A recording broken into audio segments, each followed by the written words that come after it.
I-check mo ang itsura ng ihi mo.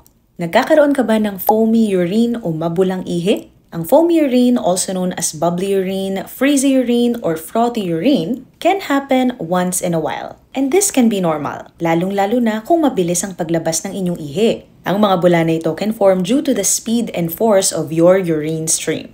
However, kung regular mo itong nararanasan at ang iyong ihi ay very foamy, like the top of a root beer float, maaaring may mga underlying causes na ito, katulad ng mga sumusunod. Unang-una ay dehydration. Kapag tayo ay dehydrated, ang ating ihi becomes concentrated. Nagiging mabula ito due to high concentrations of waste products. Siguraduhin uminom ng around 2 to 3 liters of water per day. Pangalawa, urinary tract infection. Ang UTI can cause changes in the urine, including foaminess. Makakaranas din ng mga sintomas katulad ng burning sensation during urination, madalas na pag-ihi, malabong ihi o pananakit ng puson. Pangatlo, excessive protein intake mula sa supplements or high-protein diets. These can sometimes cause excess protein excreted in the urine. Pang-apat, proteinuria. Protein in the urine, especially albumin, can create foam. Normally, ang ating mga kidneys filter out waste but keep proteins in the bloodstream.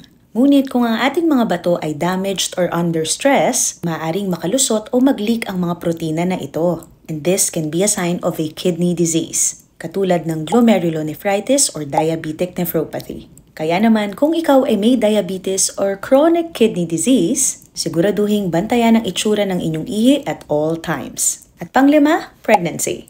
Sa mga buntis na may high blood pressure or pre-eclampsia, ang proteins can sometimes leak in the urine. It's important for pregnant women to monitor changes in their urine as this could be an early warning sign.